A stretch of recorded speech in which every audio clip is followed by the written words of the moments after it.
জান্নাতে যেতে চান দুইটা হাত তুলে আসমানের মালিক আল্লাহকে একবার দেখান। আল্লাহ আমাদের সবাইকে জান্নাতুল ফেরদাউসের ওয়ারিস হিসেবে কবুল করুন। জোরে বলুন আমিন।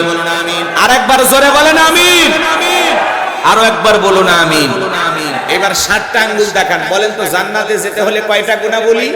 7টি গুণাবলী। এই 7টি গুণাবলী কি কি, 7টি বৈশিষ্ট্য কি কি আমি আপনাদের সামনে অতি দ্রুত অল্প সময়ে বলে দেব ইনশাআল্লাহ। আল্লাহ কবুল করুন। জোরে বলুন আমিন। আত্মান ভাইরা আমার, মেহেরবানি করে আমাকে একটু সময় দেন, ভালো লাগবে ইনশাআল্লাহ। কোরআনের কথা শুনলে ভালো লাগারই কথা, খারাপ লাগবে তাদের কাছে যাদের মনটা আবু জেহেলের মতো। কথা বলেন না কেন? মনটা যদি আবু বকরের মতো নরম হয়, কোরআন শুনলে ঈমান বাড়বে। আর মনটা যদি আবু জেহেলের মতো শয়তানিতে ভরা থাকে, যত কোরআন শুনবে তত শয়তানি বাড়বে। কথা কোন ঠিক কিনা? এজন্য যার মন যেমন, কোরআন ঠিক লাগবে তার কাছে তেমন। কথা বলেন ঠিক কিনা? অনেকে সমালোচনা করবে, নানান কথা বলবে, কালকেও সমালোচনা হইতে পারে। এগুলো নিয়ে আমরা কখনো ভাবি না, কারণ যার কাছে যেমন লাগবে সে তেমনই ভাববে। কথাকে বুঝতে পারছেন? এই জন্য দিল দিয়া কথাগুলো বুঝবেন, কথাগুলো শোনার নিয়তে শুনবেন এবং মানার নিয়তে কথাগুলো বাড়ি পর্যন্ত নিয়ে যাবেন। আল্লাহ কবুল করেন। জোরে বলুন আমিন। বিশ্বনবী তখন সাহাবা ইকরামদের সামনে তিলাওয়াত করে শুনিয়ে দিলেন। আমার আল্লাহ রাব্বুল আলামিন বলেন, ক্বাদ ফালাহাল মুমিনুন।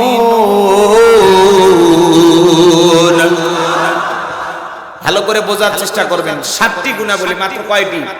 এই 7টি গুণ দিয়ে যদি নিজের জীবনটাকে ঢেলে সাজাইতে পারেন, বাবা মারা গেলে ওয়ারিশ সূত্রে সন্তান যেরকম বাবার সম্পত্তির ভাগ পায়, কোন মুমিন যদি এই 7টা বৈশিষ্ট্য, 7টা গুণ দিয়ে তার জীবনটাকে সাজাইতে পারে, আল্লাহ পাক তার নামে জান্নাতুল ফেরদাউসের ভিতরে জায়গা বরাদ্দ রাখবেন। বলুন সুবহানাল্লাহ।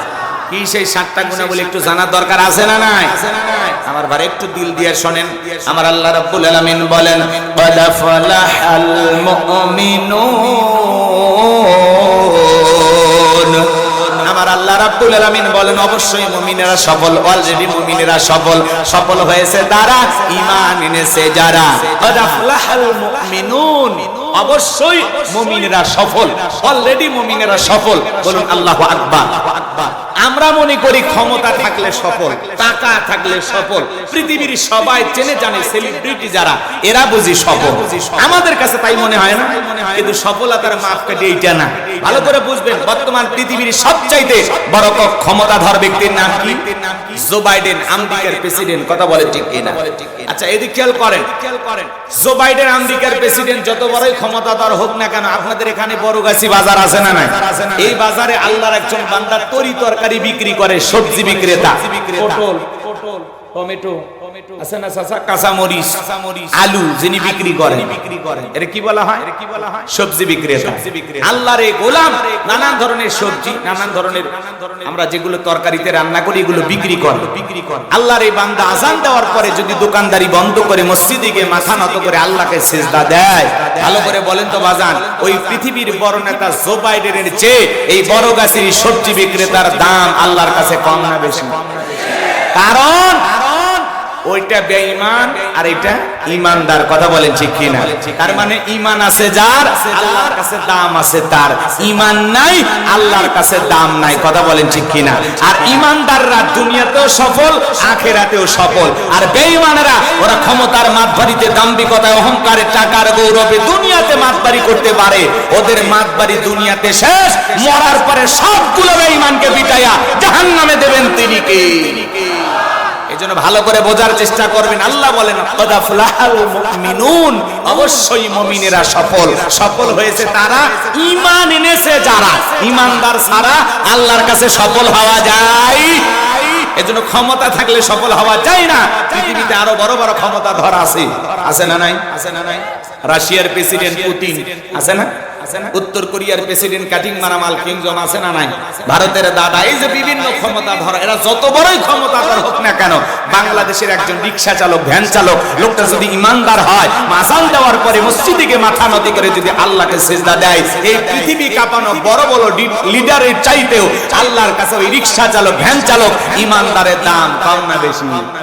এজন্য চেহারা কালো হোক, ফর্সা হোক, ধনী হন, গরিব হন, কোনো আপত্তি নাই। আপনার ভিতরে ঈমান আছে, আল্লাহর কাছে দাম আছে। আল্লাহর কাছে যদি দামি হতে পারি, এই জীবনে আর কিছু চাওয়ার আছে? জোরে বলেন চাওয়ার আছে? আমি বলবো সফল হয়েছে কারা, আপনারা বলবেন ঈমান এনেছে যারা। বলতে পারবেন না? বলেন সফল হয়েছে কারা? সফল হয়েছে কারা? তাহলে পরিষ্কার। এদিকে খেয়াল করেন। এখন আমি আপনাদেরকে ছোট্ট একটা প্রশ্ন করি। বলেন তো, একজন অমুসলিম জোহরের নামাজের পূর্বে ঈমান গ্রহণ করেছে, ওই ব্যক্তির উপরে জোহরের সালাত আদায় করা কি? মাশাআল্লাহ, চমৎকার শ্রোতা। এদিকে খেয়াল করে। তাহলে একজন অমুসলিম জোহরের নামাজের পূর্বে ঈমান গ্রহণ করলে ওই ব্যক্তির উপরে জোহরের সালাত আদায় করা ফরজ। কথা বলেন ঠিক কি না? এইজন্য আল্লাহ পাক বলতেছেন কাদ আফলাহাল মুমিনুন, অবশ্যই মুমিনেরা সফল, অলরেডি মুমিনেরা সফল। ঈমান আনার পরে, নিজেকে মুমিন দাবি করার পরে, মুমিন জীবনের সবচাইতে গুরুত্বপূর্ণ দামি ইবাদতের নাম হলো সালাত। আল্লাহ পাক যখন মুমিনদের 7টা বৈশিষ্ট্য, 7টি গুণাবলী নিয়ে আলোচনা শুরু করেছেন, আমার আল্লাহ 1 নাম্বার সালাত দিয়ে শুরু করেছেন। বলেন আল্লাহু আকবার। কষ্ট হচ্ছে আপনাদের? যুবক যারা আসছো তোমরা নিরাশ হবা না, কারণ তোমরাও যুবক, আমিও যুবক। দেশের অবস্থা করুন, বক্তার দরকার তরুণ। মুরব্বী হলে সুবহানাল্লাহর বাইরে যাবে না, যুবক হলে তার 2-1 ঘুরতে মারে রিস্ক নেবে। একটু অপেক্ষা করো, খালি শুরু করতে দেয়া। রাত যত গভীর হবে খেলা তত জমবে। লিল্লাহি তাকবীর। এদিকে খেয়াল করেন বাজান গো আমার, 7টি গুণাবলীর 1 নাম্বার গুণাবলী আমার আল্লাহ রাব্বুল আলামিন কি বলেছেন? জবান ছেড়ে সবাই যারা পারেন আমার সাথে তেলাওয়াত করুন। আমার আল্লাহ বলেন আল্লাযীনা হুম ফি সালাতিহিম খাশিউন।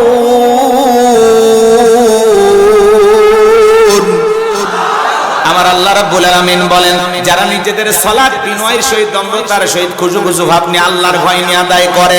আপনি আমি যখন সালাত আদায় করব, অন্তরে ভয় থাকতে হবে কার?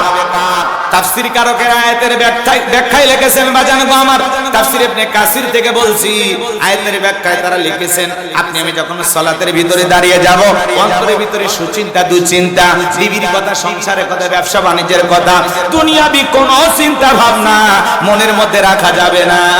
আপনি আমি যখন সালাত আদায় করব, অন্তরের মধ্যে একমাত্র ভয় থাকবে কার? আপনি আমি যখন মসজিদের ভিতরে প্রবেশ করলাম, দুনিয়াবি সব চিন্তা ভাবনা মসজিদের বাইরে রেখে একমাত্র আল্লাহর ভয় নিয়ে সালাত আদায় করার জন্য দাঁড়িয়ে যাব। ইয়া আইয়ুহাল্লাযিনা আমানু তাকুল্লাহ, হে ঈমানদারগণ আমি আল্লাহকে ভয় করো। হাক্কা তুকাতিহি, ভয় করার মতো ভয় করো। কিভাবে সালাত আদায় করবেন, কিভাবে নামাজ আদায় করা দরকার, গভীর মনোযোগ দিয়ে শুনবেন বাজান গো আমার। আপনার আমার প্রিয় নবী কিভাবে সালাত আদায় করেছেন, আম্মা জান আয়েশা ডেকে বলেন নবীজি নামাজের ভিতরে এত লম্বা সময় ধরে দাঁড়িয়ে থাকতেন, আমি তাকায় দেখতাম মাঝে মাঝে বিশ্ব নবীর পা মুবারক ফুলে উঠতো। বলেন আল্লাহু আকবার। বিশ্বনবী সালাতে এত লম্বা সময় দাঁড়িয়ে থাকতেন, পা ফুলে উঠতো। আম্মা জান আয়েশা ডেকে বলেন নবীজি মাঝে মাঝে এত লম্বা রুকু করতেন, এত লম্বা সিজদা দিতেন, মনে হয় আর কোনোদিন রাসূল সিজদা থেকে মাথা উঠাবেন না। আম্মা জান আয়েশা ডেকে বলেন একদিন রাতের বেলায় দেখি নবীজি সিজদা দিয়ে এত কান্না করেছেন, কাঁদতে কাঁদতে সিজদার জায়গাটা ভিজে গেছে। আম্মা জান আয়েশা অপেক্ষায় বসে থাকলেন, নবীজি যখন সিজদা থেকে মাথা উঠাইলেন, ডেকে বলেন নবী গো আপনি কেন এত কান্না করেছেন, কি হয়েছে আপনার? বিশ্বনবী ডেকে বলে আয়েশা আমি তো আমার জন্য কাঁদি না, আমি কাঁদি আমার গুনাহগার উম্মতের জন্য। আমি আল্লাহর কাছে কেঁদে কেঁদে বলি আল্লাহ আমার গুনাহগার উম্মতের গুনাহগুলো মাফ করে দাও, ওই কঠিন জাহান্নামের আগুন থেকে আমার উম্মতকে তুমি বাঁচাও। আল্লাহু আকবার। আপনার আমার প্রিয় নবী যদি সিজদা দিয়ে আপনার আমার গুনাহ মাফের আশা আল্লাহর কাছে দোয়া করেন, তাহলে আপনি আমি মূল অপরাধী, মূল আসামি, মূল ভিকটিম। তাহলে বলেন তো বাজান আপনার আমার অপরাধের জন্য আল্লাহর কাছে সিজদা দিয়ে কান্না করার দরকার আছে না নাই? 5 ওয়াক্ত সালাত এইটা তো ডিউটি, এটা তো আদায় করা লাগবে, এটা রবের বাধ্যতামূলক অর্ডার। 5 ওয়াক্ত সালাত অবশ্যই আপনাকে আমাদের আদায় করতে হবে। পাশাপাশি রাতের 1টা 2টা 3টার দিকে ওইটা আরামের বিছানা ত্যাগ করে, বিবির ভালোবাসা ত্যাগ কইরা এ বাজান গো আমার ঠান্ডা পানিতে ওযু বানাইয়া যাই নামাজে নিরালাই নিবৃত্তিতে দাঁড়িয়ে যাওয়ার দরকার আছে না নাই? আমার আল্লাহ রাব্বুল আলামিন বলেন ওয়াল্লাযীনা ইয়াবিতুনা লিরাব্বিহিম সুজদাও ওয়া কিয়ামা। আমার আল্লাহ রাব্বুল আলামিন বলেন, যারা রাত্রি জাগরণ করে আমি আল্লাহকে সিজদা দেয়, আমি আল্লাহর জন্য দণ্ডায়মান হয়ে যায়। রাতের গভীরে 1টা 2টা 3টার দিকে ওইটা যারা যায় নামাজে দাঁড়ায় গেল নিরালায় নিবৃত্তিতে, এই নামাজ দুনিয়ার কাউকে দেখানোর জন্য নয়, এই নামাজ দুনিয়ার কাউকে খুশি করার জন্য নয়, এই নামাজ হলো একমাত্র আল্লাহকে পাওয়ার জন্য। কথা বলেন ঠিক কিনা? কুলিন্না সালাতি ওয়া নুসুকি ওয়া মাহইয়ায়া ওয়া মামাতি লিল্লাহি রাব্বিল আলামিন।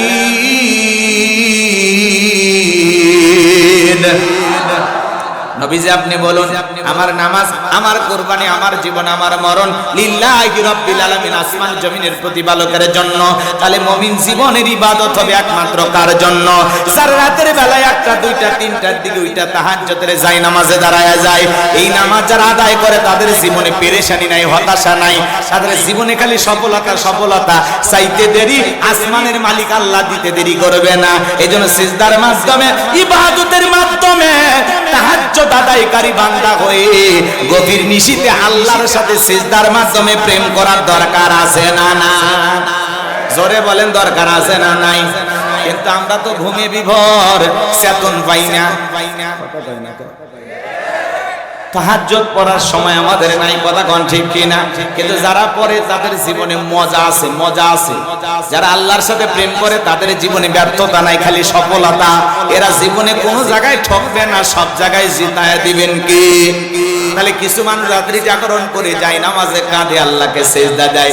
যুবকেরাও রাত্রি জাগরণ করে, তবে আল্লাহর ইবাদত কইরা না, ইমো মেসেঞ্জারে বান্ধবীর সাথে সেটিং কইরা সারা রাত কথা কইয়া আছে না নাই? সারা রাত ইমো মেসেঞ্জারে বান্ধবীর সাথে চ্যাটিং করে, লেখালেখি করে, আছে না নাই? জান খাইছো না ঘুমাইছো, কি করতেছো, কোন কালারে 3 পিস পরে বসে আছো, কয়বার আজকে টয়লেটে গেছো? রাগ করে মেয়েটা বলতেছে আমি একটা গল্পের বই পড়তেছি, তোমাকে চাই। ছেলে বলতেছে আমি 21 বই মেলা থেকে একটা বই নিয়ে আসছি, মিলন হবে কত দিনে, তোর মরণের পরে। এরকম আজে বাজে উপন্যাস পড়া যুবকের রাত্রি কাটায়া দেয়। সারা রাত বান্ধবীর সাথে কথা বলতে বলতে পাগল পারা হয়ে যায়। সারা রাত বান্ধবীর সাথে কথা বলে ইউটিউব ইন্টারনেট ঘাটাঘাটি কইরা ফজরের আজান হয় যখন, ওই হাইব্রিড যুবক ঘুমাইতে যায় তখন ফজরের নামাজ আদায় করে না যুবকরে। এই ঘুম ভাঙলে সকাল, না ভাঙলে পরকাল। কথা বলেন ঠিক কিনা?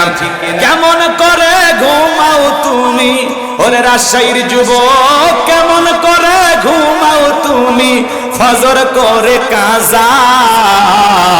এমন তো হতে পারে ও তোমার জহরে জানাজা, এমন তো হতে পারে ও তোমার জহরে জানাজা। যুবক রে, তোদের পায়ে হাত অনুরোধ করে বলে যায়, সারা রাত যেহেতু গুনাহ করলি, ফজরে সিজদা দে যা। 2-4 দিন সিজদা দিতে দিতে এমনি বান্ধবীর আবেগ চলে যাবে, চলে যাবে। যুবক রে, নামাজি পারে তোমাকে অশ্লীল কাজ থেকে ফিরে আনতে। কথা বলেন ঠিক কিনা?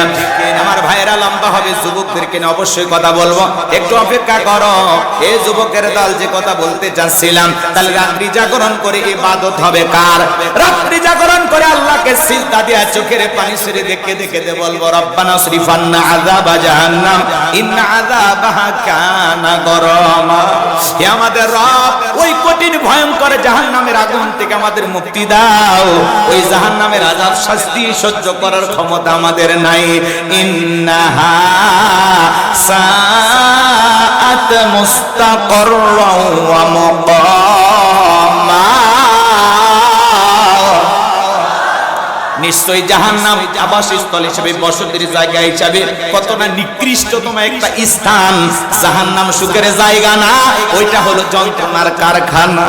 আমার আল্লাহ রাব্বুল আলামিন বলেন, ইন্না জাহান্নামা কানাত মিরসাদা লিত্তাগিনা মাআবা লাবিযিনা ফিহা আহকাবা লা ইয়াযুকুনা ফিহা বারদাও ওয়ালা শারাবা ইল্লা হামিমাও ওয়া গাসসাকা। আমার আল্লাহ রাব্বুল আলামিন বলেন সূরা নাবার ভিতরে, ইন্না জাহান্নামা কানাত মিরসাদা, নিশ্চয়ই জাহান্নাম ওতপেতে রয়েছে ফুলসিরাতের কিনারায়। শিকারী ধরার জন্য যেমন ফাঁদ পাতা হয়, জাহান্নামী আল্লাহর অবাধ্য গোলামদের ধরার জন্য জাহান্নাম তেমনি ওঁত পেতে রয়েছে। ওঁত বোঝেন তো? কথা কয় না? ইন্না জাহান্নামা কানাত মিরসাদা, নিশ্চয়ই জাহান্নাম ওঁত পেতে রয়েছে অপরাধীদের ধরার জন্য। এটা হলো আল্লাহর অপরাধী বান্দাদের থাকার আবাসস্থল। এখানে তারা যুগের পর যুগ বসবাস করবে। একটা মানুষ কত লক্ষ বছর, কত কোটি বছর জাহান্নামের আগুনে জ্বলবে, এর সঠিক ইলম আর জ্ঞান আছে কার কাছে? ভালো করে বোঝার চেষ্টা করবেন বাজান গো আমার।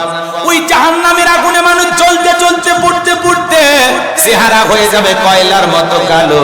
দুনিয়ার আগুনের চাইতে জাহান্নামের আগুনের পাওয়ার হলো 70 গুণ বেশি।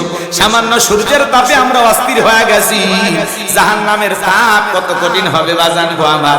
ওই জাহান্নামের আগুনে মানুষগুলো জ্বলতে জ্বলতে পুড়তে পুড়তে ক্ষুধার্ত হয়ে যখন খাবার প্রার্থনা করবে, আমার আল্লাহ তখন ফেরেশতাদেরকে বলবেন, যাও আমার জাহান্নামী বান্দাদেরকে খাবার পরিবেশন করো। জাহান্নামের তলদেশে এক ধরনের ফলের চাষ করা হবে, সেই ফলের নাম হলো জাক্কুম, কাঁটাযুক্ত ফল। এই ফলটা যখন খাদ্য হিসেবে জাহান্নামীদের হাতে দেওয়া হবে, খাবার মনে করে জাহান্নামীরা যখন ওই ফলটা গলার ভিতরে দেবে, গলার মাঝামাঝি আটকে যাবে, ভিতরেও যাবে না, বাইরে বাজবে না। যত গলার নাড়াচাড়া করবে, কাঁটাগুলো ফুটবে আর ফুটবে। জাহান্নামীরা চিৎকার মারবে, ছটফট করবে, কান্নাকাটি করবে, আর ডেকে বলবে, আল্লাহ এ কেমন ফল খাওয়াইতে দিলেন, ভিতরেও যায় না, বাহিরেও আসে না, এই যন্ত্রণা সহ্য করতে পারি না। আমার আল্লাহ জাহান্নামী বান্দাকে ফল খাওয়াইতে দিয়েছে ক্ষুধা মেটানোর জন্য না, জাহান্নামী বান্দার শাস্তি আরো বেশি বাড়ানোর জন্য। গলার মাঝামাঝি যখন ফলটা আটকে যাবে, জাহান্নামের চিৎকার মেরে কাঁদবে আর ডেকে বলবে, আল্লাহ কে কেমন ফল খাওয়াইতে দিলা, ভিতরেও যায় না, বাহিরে আসে না। কাঁটাগুলো ফুটবে আর যন্ত্রণায় তারা চিৎকার মারবে। চিৎকার মারতে মারতে ডেকে বলবে, আল্লাহ পানি দাও, পানি দাও। তারা মনে করবে পানি খাইলে গলার ভিতর থেকে ফলটা চলে যাবে। এরা যখন পানি পানি বলে চিৎকার মারবে, আমার আল্লাহ বলে, লা ইয়াযুকুনা ফিহা বারদাও ওয়ালা শারাবা, তাদেরকে মিনারেল ওয়াটার দেওয়া হবে না, ঠান্ডা কোনো পানির ব্যবস্থা থাকবে না। যে পানি পান করে জাহান্নামী তার বুকের জ্বালা তৃষ্ণাকে নিবারণ করতে পারে। কেমন পানি দেবেন? আমার আল্লাহ পাক বলেন, ইল্লা হামিমাও ওয়া গাসসাকা, এমন উত্তপ্ত ফুটান্ত গরম পানি তাদেরকে পান করাইতে দেওয়া হবে, যা পুষ ব্যতীত কিছুই নয়। ওরা শাহির বাবাজিরা দেখের ভিতরে বড় বড় ফোড়া হয়, ফাটায় দিলে ভিতরে থেকে কি বের হয়? পুষ। পুষ হাসপাতাল থেকে সংগ্রহ করে দিলে কেউ খাবেন, 50,000 টাকা দেব, 1 লাখ দিলে বুঝি খাবেন। শুনে ঘৃণা লাগতেছে, সি হুজুর এগুলো কি খাওয়া যায়? কথা গোলাম রাব্বানির না, গোলাম রাব্বানির বাবারও না। সূরা নাবার 25 নম্বর আয়াত আল্লাহ বলেন, ইল্লা হামিমাও ওয়া গাসসাকা, এমন উত্তপ্ত ফুটান্ত গরম পানি তাদেরকে পান করানো হবে, যা পুষ ব্যতীত কিছুই নয়। ওই পুষওয়ালা দুর্গন্ধওয়ালা গরম পানি যখন চেহারার সামনে নেবে, চেহারাটা ঝলসে যাবে। ওই পানিটা জাহান্নামীরা পান করা মাত্রই দেখের লারি গুড়িগুলো গলে গলে পিছনে রাস্তাতে বের হয়ে যাবে, দেখের গোস্তগুলো খোঁজে খোঁজে পড়বে বাজার। ওই জাহান্নামীরা 1 ইঞ্চি জায়গা ফাঁকা নাই যার মধ্যে আগুন নাই, আগুন নাই। ইয়াউমা তুকাল্লাবু উজুহুহুম ফিন্নার, সেদিন জাহান্নামের আগুন দিয়া মানুষের চেহারাগুলোকে পুড়িয়ে উলটপালট করে ফেলে দেওয়া হবে। ওই জাহান্নাম বড় কঠিন জায়গা বাজান গো আমার। জাহান্নামের সর্বনিম্ন শাস্তি হলো জাহান্নামের একজোড়া স্যান্ডেল পায়ের মধ্যে দিয়ে থাকবে। ওই জাহান্নামের তৈরি করা স্যান্ডেল যারা পায়ে দেবে, ওই স্যান্ডেল পরার কারণে দেহটাই এত গরম হয়ে যাবে, মাথার মগজগুলো টকবক করে গলে গলে পড়বে। দরিয়া নামের এমন একটা খাবার জাহান্নামীদেরকে দেওয়া হবে, না পুষ্টি যোগাবে না ক্ষুধা মেটাবে।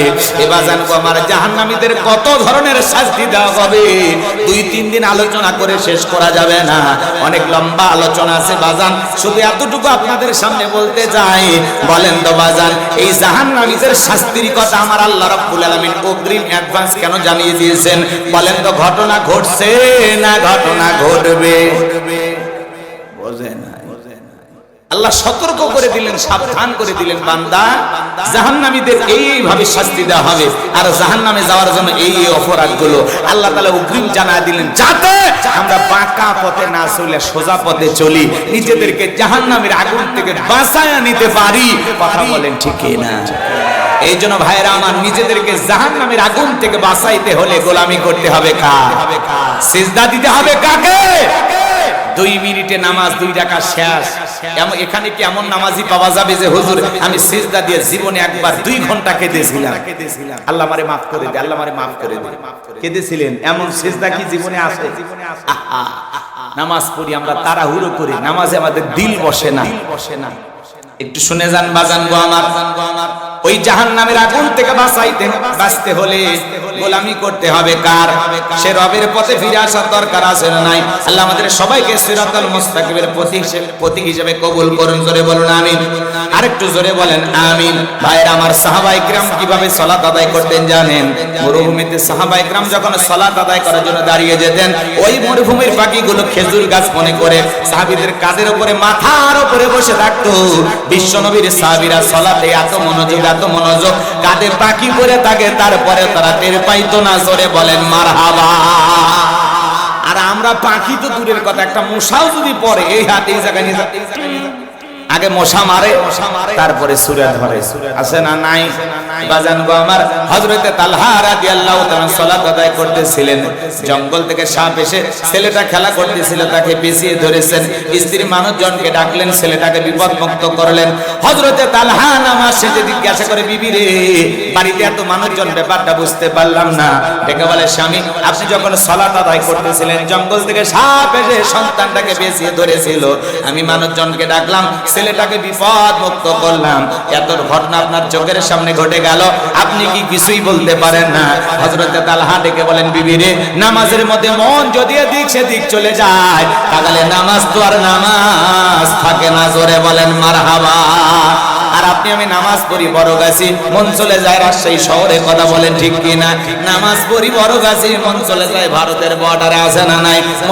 নামাজ পড়ি রাজশাহীতে, মন চলে যায় ঢাকা শহরে। নামাজের মধ্যে দাঁড়ায় আমাদের মন খালি ছটফট করে, আছে না নাই? মাঝে মাঝে দুনিয়া বিয়া তো চিন্তা ভাবনা নামাজের মধ্যে মনে হয় 2 রাকাত নামাজ চলতেছে না 3 রাকাত, তাও মনে থাকে। নামাজের ভিতরে মাঝে মাঝে দুনিয়া বিয়া তো চিন্তা এসে ভর করে, সিজদা 2টা দিলাম না, একটা হইল, মনে থাকে না। আছে না? নামাজের মধ্যে দ্বারা আমাদের মন খালি ছটফট করে। আর গোলাম রব্বানি কইলেই দোষ, আছে না নাই? পাগল মোহন মন রে, মন কেন উল্টো পাল্টা বলে? ও পাগল মন মন রে, মন কেন মসজিদে না যায় রে? আল্লাহ রে, কোন দুনিয়ায় পাঠাইলাই আমারে? বর্তমানের নারী পুরুষ সমান সমান মাপ, লম্বা চুল কাটিয়া আবার মাথায় লাগাই ক্যাপ। আল্লাহ রে, কোন দুনিয়ায় পাঠাইলাই আমারে? হিন্দি গানের টান মারিয়া রাস্তা হাইটা যায়, আবার কারো সুরে সুরে বুকটা ফাইটা যায়। আল্লাহ রে, কোন জামানায় পাঠাইলাই আমারে? জিন্সের প্যান্ট শার্ট পরিয়া রাস্তা হাইটা যায়, পুলানা মাইয়া ওইটা সেনা বড় দায়। আল্লাহ রে, কোন দুনিয়ায় পাঠাইলাই আমারে?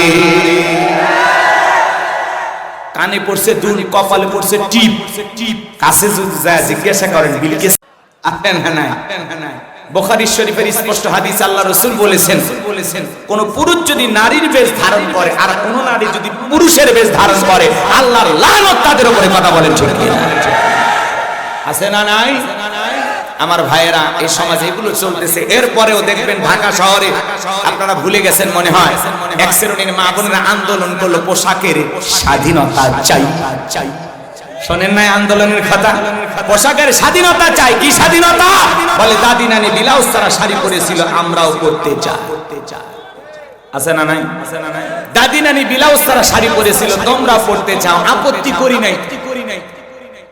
আগেকার দাদি নানি ব্লাউজ ছাড়া শাড়ি পরেছিল, এখন অভাবের কারণে পড়ুক আর গরমের কারণে পড়ুক, কোন দাদি কি শাড়ি পরিয়া বিশ্বটাই সে আন্দোলন করে বলেছিল আমি তোমার দাদি দেখে যাও শাড়ি পরেছি? বলে নাই। তুমি বোন কেন বলো? দাদি নানির তুলনা দাও। আগেকার দাদি নানিরা এত ভদ্র ছিল, পুরুষের কণ্ঠের আওয়াজ পাইলে ঘরের কোনায় লুকাইতো। আর এখনকার মা বোনেরা পুরুষের আওয়াজ পাইলে গেট খুইলা দরজা খুইলা গল্প করে, আসেন ভিতরে বসেন, কারে খুঁজতেছেন বাদশা, ও তো আমারই স্বামী, কি বলবেন, একটু চেয়ার দেই, একটু বসেন না, একটা বিস্কিট খান, একটা চা বানায় দেই, এমন কায়দায় ডাকে মনে হয় মায়ের পেটের ভাই। আছে না না? আপনারাই বলেন, অপরিচিত কোন পুরুষ যদি বাড়ির দরজা আসে, মহিলা দরজা খুলে দেখা করতে পারবে? কথা বলতে পারবে? দরজা খুলে গেট খুলে গল্প করে, শরম লজ্জা কমে গেছে, কথা কয় না কেন?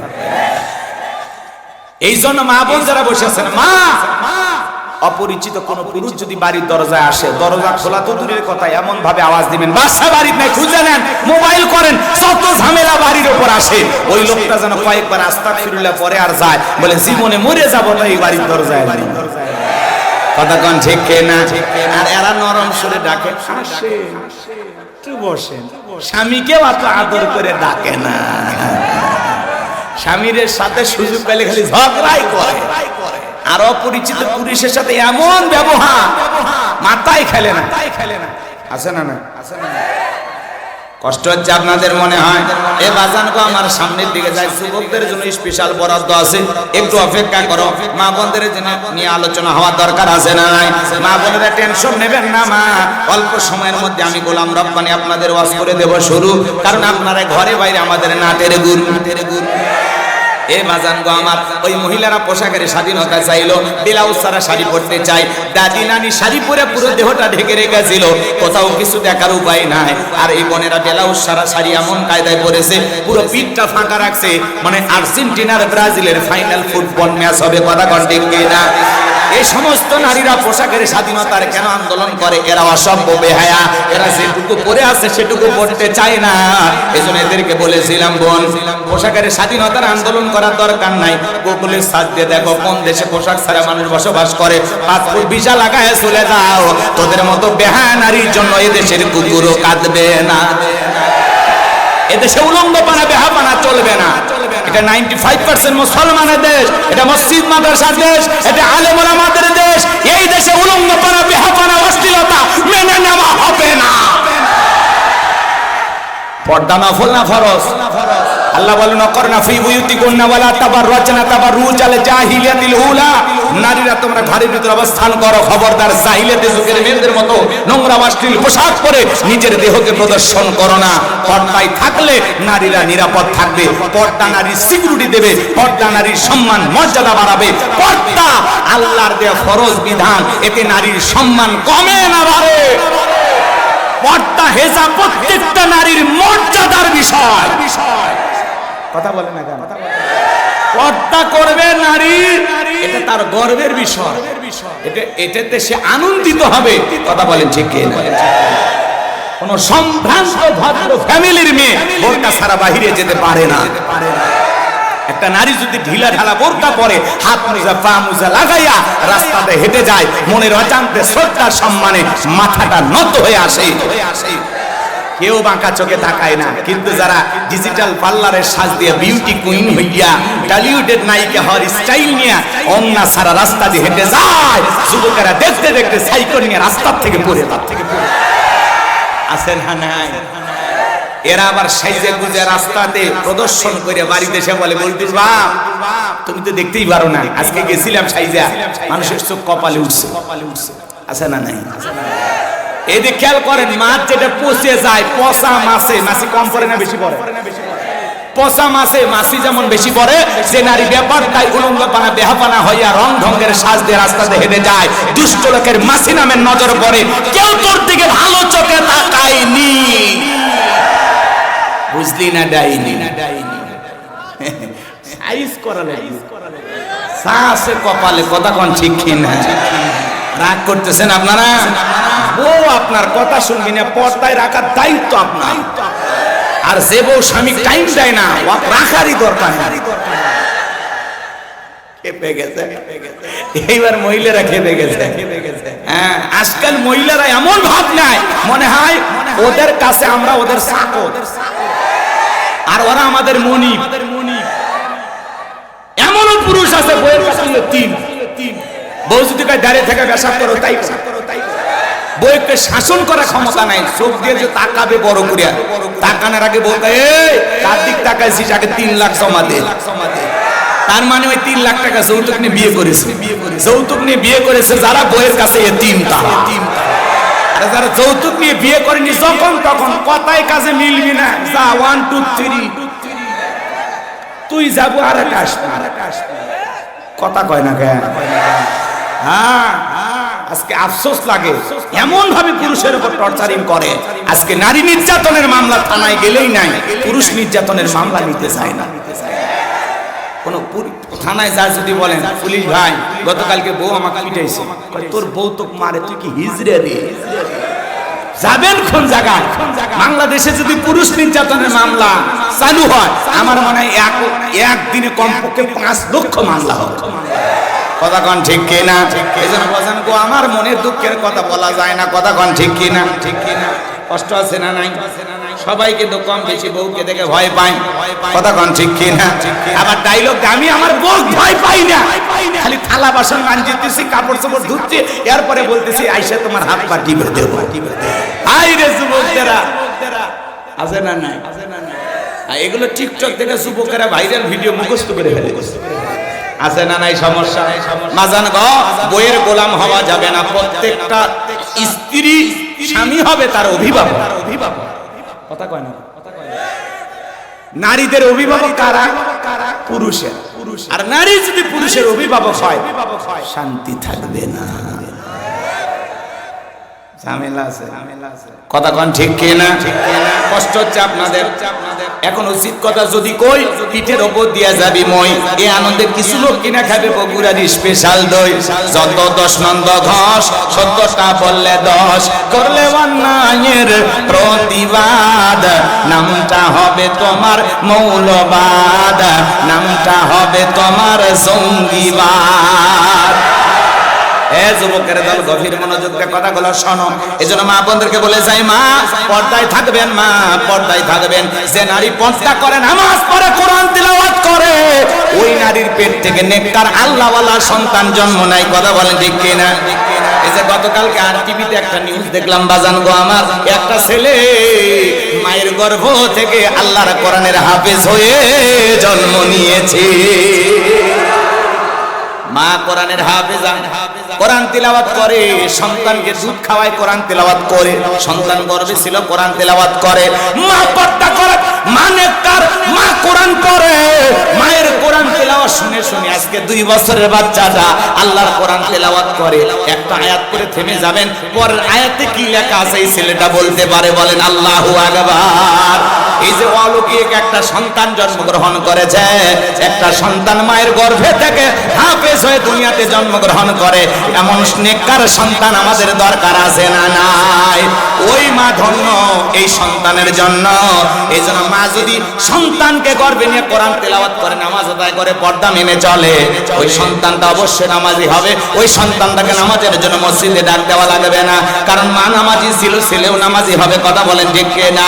আর যে সমস্ত মা বলে রংঢং করে রাস্তা দিয়ে হেঁটে যায়, নিজের পর্দা পুশিদা মানে না, নিজেকে পর্দার ভিতরে রাখে না, ওই সন্তানগুলো হবে বেনামাজি, ঠেট্টা, সমাজের টোকায় নাস্তিক বেঈমান, কথা বলেন ঠিক না? খেত ভালো তো ফসল ভালো, মা ভালো তো সন্তান ভালো। আমাকে একটা শিক্ষিত মা দাও, আমি একটা শিক্ষিত জাতি উপহার দেব, কথা বলেন ঠিক না? এই জন্য মাকে পর্দায় রাখতে হবে, মাকে অবহেলা করার কোনো সুযোগ নাই। নারীর সম্মান মর্যাদা আল্লাহ বাড়িয়ে দিয়েছেন, আমরা নারীদেরকে সম্মান মর্যাদার আসনে বসিয়ে রাখবো, কোন নারীকে আমরা কখনো অবহেলা করব না। আল্লাহ আমাদের সবাইকে সঠিক বুঝ দান করুন, জোরে বলুন আমিন। তাহলে নামাজের ভিতরে দাঁড়ায় আমাদের মন খালি ছটফট করে, দুনিয়াবি নানান চিন্তা ভাবনা মনে হয়, কথা বলেন ঠিক কিনা? কিন্তু বাজান গো আমার, আপনি আমি যখন সালাতে দাঁড়ি, অন্তরের মধ্যে ভয় থাকবে কার? আল্লাযীনা হুম ফি সালাতিহিম খাশিউন, অবশ্যই মুমিনেরা সফল যারা নিজেদের সালাত বিনয়ের সহিত, নম্রতার সহিত আল্লাহর ভয় নিয়ে আদায় করে। তাহলে আপনি আমি যখন সালাতে দাঁড়াবো, অন্তরে ভয় থাকতে হবে কার? এ বাজান গো আমার, জোহরের সালাত আদায় করবেন আর মনে মনে ভেবে নেবেন এই জোহরের সালাত আমার জীবনের শেষ সালাত। আসরের নামাজ আদায় করবেন আর মনে মনে ভেবে নেবেন এই আসরের নামাজ আমার জীবনের শেষ নামাজ। আমি মাগরিব পর্যন্ত নাও বেঁচে থাকতে পারি, কথা বলেন ঠিক কি না? একটা ফাঁসির আসামিকে যদি বলা হয় রাত 10টা বাজে 12টায় তোমার ফাঁসি, লোকটা যদি ইমানদার হয় ফাঁসি হওয়ার আগে যদি 2 রাকাত সালাত আদায় করার সুযোগ পায়, ওই দিনের রুজু হবে সবচেয়ে ভালো। এক মুরব্বি চাচা এত তাড়াহুড়া করে ওযু করছে, এক ঠ্যাং না ধরে মসজিদে ঢুকছে, তাই সালা মসজিদ পিছলা খায়া চাচা একদিক লুঙ্গি একদিক, তাও বলে আল্লাহু আকবার। মানুষ কয় চাচা লুঙ্গি খুলে গেছে, আগে লুঙ্গি ঠিক করেন, কয় না আগে জামাত আছে না নাই? এত তাড়াহুড়া করে ওযু করা যাবে না বাজান গো আমার, সুন্দর করে ঠান্ডা মাথায় ওযু আদায় করতে হবে, কথা বলেন ঠিক কি না? নামাজের সুইচের নাম হলো ওযু, কথা কয় না? কথা কি বুঝতে পারছেন? আপনার ওযু যদি ঠিক না হয় নামাজ হবে কেন? কথা কয় না? হ্যাঁ, নামাজের পাসওয়ার্ড হলো ওযু, মনে থাকবে তো ইনশাআল্লাহ? ওই ব্যক্তি ফাঁসির আসামি, ও যদি 2 রাকাত নামাজ আদায় করে ওই নামাজ হবে জীবনের সবচেয়ে ভালো নামাজ। ফাঁসির আসামি যেমন জীবনের শেষ মনে করে নামাজ আদায় করে, আল্লাহকে সিজদা দেয়, প্রত্যেকটা ওয়াক্তে নামাজ আদায় করবেন আর মনে করবেন এই জোহরের নামাজ আমার জীবনের শেষ নামাজ। কারণ কত মানুষ নামাজের সিজদা দিয়ে মারা যায়, কপাল বড় ভালো, কথা বলে। আপনিও এরকম যাই নামাজে মারা যেতে পারি, এমন মৃত্যু যেন আল্লাহ তাআলা আমাদেরকে দান করেন, জোরে বলেন আমিন। এইজন্য নামাজের মতো আদায় করতে হবে। জোহরের 4 রাকাত সুন্নাত, ইমাম আর মুসল্লি একসাথে নিয়ত বেঁধেছে, ইমামের 2 রাকাত হওয়ার আগে মুসল্লি 4 রাকাত শেষ। হুজুর এইবার জিজ্ঞাসা করছে চাচা মিয়া আমার 2 রাকাত হয় না আপনার 4 রাকাত? বলে হুজুর আপনাদের চর্চা কম। এই যে রমজান মাসে মনে হয় প্রত্যেকটা মসজিদে তারাবির নামাজের প্রতিযোগিতা শুরু হয়ে যায়। কত তাড়াতাড়ি তারাবি শেষ করা আছে না নাই? আল্লাহ যেন আমাদের হেদায়েত দান করেন, একটু জোরে বলেন আমিন। তাহলে নামাজ পড়বো একমাত্র কার জন্য? আল্লাহকে রাজি খুশি করার জন্য। আল্লাহর ভয়ে 2 রাকাত দরকার 10 মিনিট লাগবে, 4 রাকাত প্রয়োজনে 15 মিনিট লাগবে। আল্লাহর ভয়ে আল্লাহকে রাজি খুশি করার জন্য 5 ওয়াক্ত সালাত মসজিদে গিয়ে কারা কারা আদায় করবেন? 2 হাত তুলে আল্লাহকে দেখান। লিল্লাহি তাকবীর, লিল্লাহি তাকবীর। আল্লাহ আমাদের সবাইকে 5 ওয়াক্ত নামাজি বানায় দেন, জোরে বলেন আমিন। আরো জোরে বলেন আমিন। কষ্ট হচ্ছে আপনাদের? এ বাজান গো আমার, গভীর মনোযোগ দিয়ে শুনবেন। তাই বলে ভণ্ডদের কাছে যাবেন না। আজকাল এক শ্রেণীর মানুষ বের হয়েছে নামাজ পড়ে না, আছে না? খালি ঢোল তবলা নিয়ে জিকির করে আর গান গায়। পানির ভিতরে জ্বললে বাতি ঝড় বাতাসেও নেবে না, ল্যাংটা বাবার মুড়ি ধইলে নামাজ রোজা লাগে না। যেই পীর সাহেব বলবে নামাজ রোজা লাগে না, ওটা পিন্না টাটকা শয়তান, আছে না নাই? গাজা খায়া মুজদারি লাল বানাইছে, নিজেকে সাধু বলে ফকির বাবা বলে, আছে না নাই? ও নাকি লালন ফকিরের দল, আছে না নাই? এ বাজান গো আমার, এই যে বগুড়া মহাস্থানে শেষ বৈশাখে বাপ রে বাপ গাজার কলকিতে মারে টান, বাবা আছে না? গাজা খায়া মুজদারি লাল বানাইছে, 10 লাইট মেরিয়ে মুখ কই খুঁজে পাওয়া যায় না। আর সুন্দরবনে বসলে বান্দরবনে কি অবস্থা? মন্দ আছে না নাই? 10-20 বছর 30 বছর গোসল করে নাম দিছে সাধু বাবা, এমন শরীরের গন্ধ পাতার গন্ধর চাইতেও খারাপ। সেই 30 বছর পরে সাধু বাবা গোসল করে, পানি জমিনে পড়ার আগে মুড়িদের বরকতের আশায় খায়। নাউজুবিল্লাহ। এই ভণ্ডদের কাছে যাওয়া যাবে? হ্যাঁ, বাজার কলকিতে টান মারে, কয় লোকে বলে লালন ফকির কোন জাতের ছেলে? তোর মায়ের বেটা রে, তোর ভাই হয়, এ কথা কর না কেন? ভণ্ড আছে না? এদের কাছে যাওয়া যাবে? আজকে গাজার আসর বসে মাজার গুলোতে। মাজার হলো গাজা খাওয়ার নিরাপদ জায়গা। এমন টান মারিয়া কলকি টান মেরে ধুয়ে ছেড়ে দেয়, রাস্তায় পুলিশ দাঁড়িয়ে থেকে মনে করে যে ওরসের রান্না চলছে। এটা গাজার ধোঁয়া মনে করে না, মনে করে এটা রান্নার ধোঁয়া। ভণ্ড আছে না নাই? আমার ভাইয়েরা, শেষ বৈশাখে গাজার আসর বসে বগুড়ার মস্তানে আল্লাহর ওলি এসেছিল কি কামে? আরে ভণ্ডরা করে কি? এরা নাকি সাধু শুনেছি, এরা নাকি লালন ফকির, এরা নাকি বাবা ভক্ত। এরা বাবা ভক্ত না, গাজার ভক্ত। হ্যাঁ, মাথার চুলে চট, হাতে গাঁজার পর নামাজ পড়া করতো, গাজা ছাড়ে না 5 ওয়াক্ত। এরকম ভণ্ড আছে না নাই? খবরদার ওরকম গাঁজাখোর ঢোল তবলা বাজায় নারী পুরুষ একত্রে হইয়া উল্টাপাল্টা জিকিরি করে এরকম ভণ্ডদের কাছে যাওয়া যাবে? পীর ছিল শাহজালাল খানকাই পীর, রাজপথে বীর, নারাই তাকবীর হুঙ্কার দিয়েছে, গৌর গোবিন্দ পালাইতে বাধ্য হয়েছে। আল্লাহ ওয়ালারা খুবই ভালো জিনিস, ওয়াকুনু মাস সাদিকিন। আল্লাহ বলে তোমরা সত্যবাদীদের সঙ্গী হও। যে পীরের পা থেকে মাথা পর্যন্ত নবীর সুন্নাত দিয়ে ঢাকা, যার চেহারার দিকে তাকালে আল্লাহর কথা স্মরণ হয়। ছেলে হয় না, মেয়ে হয় না, আপনি মাজারে যা ছাগল মানত করেন, মাজারে বাবার ক্ষমতা আছে ছেলে মেয়ে দেওয়ার। ছেলে মেয়ে দেওয়ার মালিক কে? এরকম একটা মাদ্রাসায় একটা ছাগল দেন, এতিমেরা খাবে, জবাই করে আল্লাহর কোরআন তেলাওয়াত করবে, আরশের মালিক খুশি। এলাকা একটা গরিব মেয়ে বিয়ে হয় না, গরু জবাই করে মেহমানদারি করায় দেন, আল্লাহর আরশ খুশি হবে। আর আপনি গরু ছাগল নিয়ে প্রাণ ভর্তি নিয়ে গান গাচ্ছেন আর দৌড়াইতেছেন, চাঁদ উঠেছে আছে না না? হ্যাঁ রে মোশান, এক একটা গানের মোশান কি দেখেন নি আপনারা? এদের দুঃখ থাক, আর বেশি বুঝে নেন, কষ্ট হচ্ছে আপনাদের। লিল্লাহি তাকবীর। তাহলে ভণ্ড পীর যেখানে, গাঁজাখোর যেখানে, কত গাড়ি পিছনে লেখা থাকে গাঁজা খাবি খা, মরে যাবি যা। হ্যাঁ বগুড়া মস্তানি একবার বাপরে বৈশাখে দেখেন না ঝড় হয়, গাঁজা খাইয়ে এত লোড হয়েছে, মাথা এত মাতাল হয়ে গেছে, রাস্তার গর্তের ভিতরে একটু পানি আটকেছে, বলে আমি বিশাল নদী পার হবো কেন? আছে না নাই ভণ্ড? গাঁজার কলকিতে টান মারে আর কই গুরু গাঞ্জা বানাইলে কি দিয়ে? এত কিছু খাইলো, কি দিয়ে বানাইছে ওইটা জানতে চায় না, গাঁজা কি দিয়ে বানাইছে এটা জানতে চায়। ভণ্ড আছে না? আল্লাহ এদের হেদায়েত দান করুক। জোরে বলেন আমিন, আরো জোরে বলেন আমিন। হ্যাঁ হক্কানি আল্লাহ ওয়ালাদের সওবতে থাকবেন, আল্লাহ কবুল করেন। একটু জোরে বলেন আমিন। কথা বাড়াবো না বাজান গো আমার। তাহলে এইবার খেয়াল করেন, যেই দরবারে নামাজ নাই ওই দরবারে ইমানদার যেতে পারে না। যেই দরবারে নারী পুরুষ একত্রে জিকির হয়, ফিতনা আছে না নাই? যে পীর নিজের ইমামতিতে মুরিদদেরকে নিয়ে সালাত আদায় করে, ওইটা হলো অরিজিনাল পীর।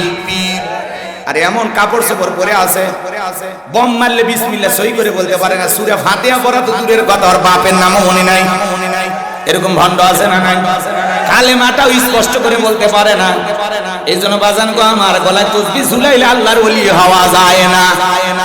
আর আল্লাহ বলে এরকম ভণ্ডামি করে না, কথা বলেন ঠিক কি না? আল্লাহ যেন আমাদের সবাইকে সঠিক বুঝ দান করেন, জোরে বলেন আমিন। এইবার মুমিন বান্দার 2 নাম্বার গুণাবলী, ওয়াল্লাযীনা হুম আনিল লাগওয়ি মুরিদুন। মুমিন বান্দার 2 নাম্বার গুণাবলী, অনার্থক কথাবার্তা বলা যাবে না, আজে বাজে কথা বলা যাবে না। এই দিক খেয়াল করেন বাজান গো আমার। মুমিন বান্দার 2 নাম্বার গুণাবলী, অনার্থক কথাবার্তা বলা যাবে না, অপ্রয়োজনীয় কথা বলা যাবে না, বাজে কথা বলা যাবে না। অনার্থক কথা বলা থেকে মুমিন বিরত থাকবে। আপনি জবান দিয়ে এত কথা কেন বলেন? চায়ের কাপে বসে 2-3 ঘন্টা আলোচনা, মানে চায়ের কাপে ঝড় তুলছে, এলাকার অমুক খারাপ তমুক খারাপ, এ ভালো না সে ভালো না, মানে গীবত কমিটির সভাপতি সেক্রেটারি বসে গেছে, আছে না নাই? আপনি কি মনে করেন জবান দিয়ে এত ফটর ফটর চলতেছে, মেশিনের মতো কথা চলতেছে? আপনি কি জানেন আল্লাহ কি বলেন? আপনি যে জবান দিয়ে কথা বলতেছেন, মা ইয়ালফিযু মিন কাউলিন ইল্লা লাদাইহি রাকিবুন আতীদ। বান্দা এমন কোন কথা বলে না যে কথা রেকর্ড করার জন্য আমার ফেরেশতারা নাই। আপনার জবানের প্রত্যেকটা রেকর্ড করতেছেন আল্লাহর ফেরেশতারা। এজন্য জবান দিয়ে যা খুশি তাই বলা যাবে না। মুমিন কথা বলবে যতটুকু প্রয়োজন, যতটুকু প্রয়োজনের অতিরিক্ত কথা বলা থেকে বিরত থাকা লাগবে। এত গল্প আপনার মধ্যে কেমনে আসে? চুপ করে থাকেন। মান সমাতা নাজা, চুপ থাকলেও আপনি নাজাত পাবেন, বলেন আল্লাহু আকবার। তাহলে জবানের হিসাব নেবেন কি? তাহলে জবান দিয়ে যা খুশি তাই বলা যাবে?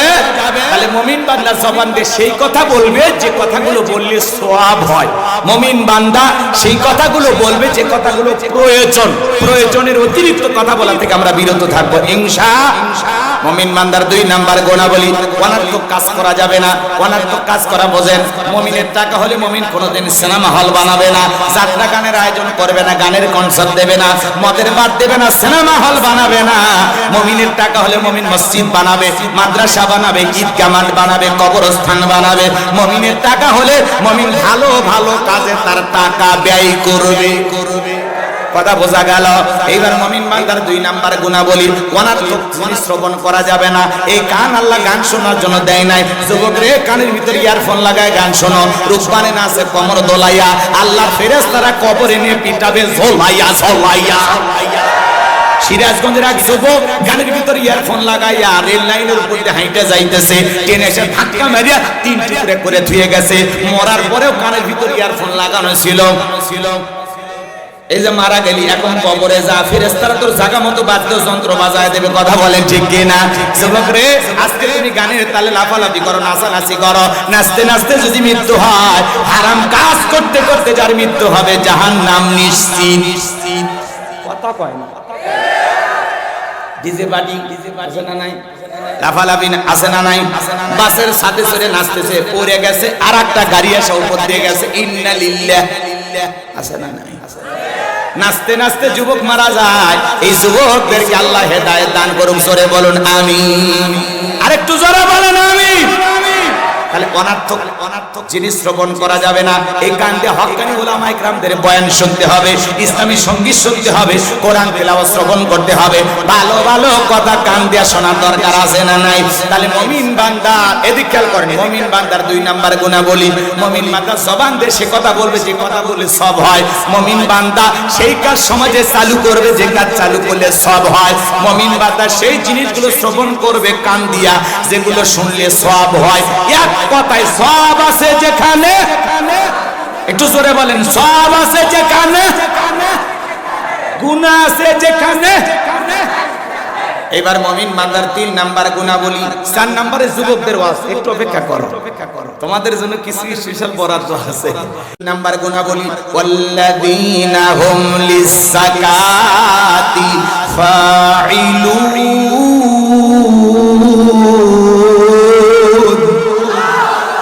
মুমিন বান্দার 3 নাম্বার গুণাবলী, আল্লাহ যদি মুমিন বান্দাকে নিসাব পরিমাণে সম্পদের মালিক বানায়া দেয়, মুমিন বান্দাকে আল্লাহ যদি ধনী বানায়া দেয়, মুমিন বান্দা সক্রিয় হিসাব করে করে বছরে একবার যাকাত দেবে। কার ভয়ে? যাকাত দেওয়া নফল না ফরজ? নামাজ আদায় করা যেমনি ফরজ, যাকাত প্রদান করা তেমনি ফরজ। কথা বলেন ঠিক কি না? কথা বোঝেন নাই মনে হয়, ভালো করে বুঝবেন বাজান গো আমার। যে কথা বলতে চাচ্ছিলাম, আল্লাহ যদি আপনাকে ধনী বানায়, সম্পদওয়ালা বানায়, আপনার উপরে যাকাত নফল না ফরজ? যাকাত দিতে হয় বছরে মাত্র কয় দিন? 1 দিন। কথা বলেন ঠিক কি না? আপনার সম্পদের আপনি হিসাব করে বছরে একবার কয় লাখ টাকার কয় হাজার টাকা যাকাত আসে, কয় কোটি টাকার কয় লাখ টাকা যাকাত আসে, হিসাব করে করে যাকাত দিতে হবে। কার ভয়ে? ভালো করে বোঝার চেষ্টা করবেন। স্বাধীনতার 53 বছর কেটে গেল, যারা যাকাত দিতে দিয়েই যাচ্ছে, যারা নিচ্ছে নিয়েই যাচ্ছে, মানুষের ভাগ্যের কোনো পরিবর্তন হচ্ছে না। কারণ এদেশের মানুষ পাইছে যাকাত মানে শাড়ি লুঙ্গি। আছে না নাই? এ বাজান গো আমার, এমন লুঙ্গি দেয় নিজের পরনে পরে থাকে 500 টাকা 1000 টাকার আমানস্যা লুঙ্গি, আর গরিবকে দেয় 200 টাকার লিটর লুঙ্গি। পরে থাকলে আর জান্নাত জাহান্নাম সব বোঝা যায়। নিজের বউরে পরে 5000 10,000 টাকা দামের শাড়ি, আর গরিব মহিলাকে দেয় 300 টাকা দামের শাড়ি। ধুয়ে দিলে শাড়ি না মশারি খুঁজে পাওয়া যায় না। বড় লোক রে, এই শাড়ি তোমার বউরে পরায়ও, এই শাড়ি তোমার মেয়েরে পরায়ও। কথা বলেন ঠিক কি না? যাকাত দিলে শুধু শাড়ি লুঙ্গি নয়, আর দিলে ভালো দেন, রুচিশীল কাপড় দেন, ভদ্রলোকেরা যা পরে। কথা কোন ঠিক কি না? এবার জানবো আমার হযরত ওমর ফারুক রাদিয়াল্লাহু তাআলা বলেন, যাকাতের অর্থ তোমরা এমন ভাবে দাও যাতে ওই ব্যক্তি যাকাতের জন্য আর কারো দুয়ারে লাইন না দেয়, হাত না পাতে। এই যে বাংলাদেশের কিশোরগঞ্জ জেলার একটা গ্রামের নাম হলো সাদের হাসি গ্রাম, সাদের আলোর গ্রাম। যেই গ্রামের মানুষ কয়েক বছর আগে একজন আল্লাহর বড় আলেম বান্দা ছিল, সে তখন বলেছে, ভাই গ্রামের যাকাতের টাকাগুলো এক জায়গায় করেন। এক জায়গায় কইরা সেই টাকাগুলো দিয়া দরিদ্র মানুষের হাতে হাতে পৌঁছায় দিত। এইভাবে দিতে দিতে আজকে সেই গ্রামে যাকাত বা দান সদকা নেওয়ার মতো একজন মানুষও নাই। বলেন মারহাবা। এই জন্য ছেলেটা বেকার বসে আছে, যাকাতের 1 লাখ টাকা দিয়ে একটা অটো ভ্যান বা রিক্সা কিনে দেন, ওইটা চালায় তার কর্মস্থানের ব্যবস্থা হয়ে গেল। কথা বলে ঠিক কি না? সে আর বেকার থাকলো না। এই ছেলেটা বসে আছে, বেকার, ওর টাকা নাই। যাকাতের 1-1.5 লাখ টাকা দিয়ে বড়গাছি বাজার একটা দোকান ধরায় দেন, ছোটখাটো ব্যবসা প্রতিষ্ঠান ধরায় দেন। আল্লাহ চাইলে 5-7-10 বছর ব্যবসা করে সে নিজেও যাকাত দেবে। একটা বিধবা নারী আর সে শাড়ি দিয়ে কি লাভ? সেলাই মেশিন কিনে দেন, দুটো ছাগলের বাচ্চা কিনে দেন, গাভী গরু কিনে দেন, লালন পালন করে ভাগ্যের চাকা ঘোরাবে। কথা বলে ঠিক কিনা? যাকাতের অর্থ দিয়ে মানুষের কর্মস্থানের ব্যবস্থা করে দিতে হবে। যাকাত আসছে দারিদ্রতা বিমোচন করার জন্য, যাকাত আসছে অভাব মুক্ত সমাজ রাষ্ট্র দেশ গড়ার জন্য, যাকাত আসছে রাস্তায় পড়ে থাকা অসহায় মানুষের মুখে হাসি ফুটানোর জন্য, যাকাত আসছে রাস্তার এপারে 10 তালা এপারে গাছতলা তার ব্যবধানকে দূর করার জন্য। যাকাত একটা অর্থনৈতিক ইবাদত। আল্লাহু আকবার বলেন। মাননীয় প্রধানমন্ত্রীর স্বপ্ন দারিদ্র মুক্ত বাংলাদেশ করতে চায়। এটা বঙ্গবন্ধুরও স্বপ্ন ছিল, এটা আমাদেরও স্বপ্ন। কথা কয় না। দারিদ্র মুক্ত বাংলাদেশ যদি করতে চান, অনুরোধের ভাষাই বলবো, এটা যদি আপনাদের অন্তরের কথা হয়, তাহলে বাংলাদেশের অর্থনীতি যাকাত ভিত্তিক না সুদ ভিত্তিক?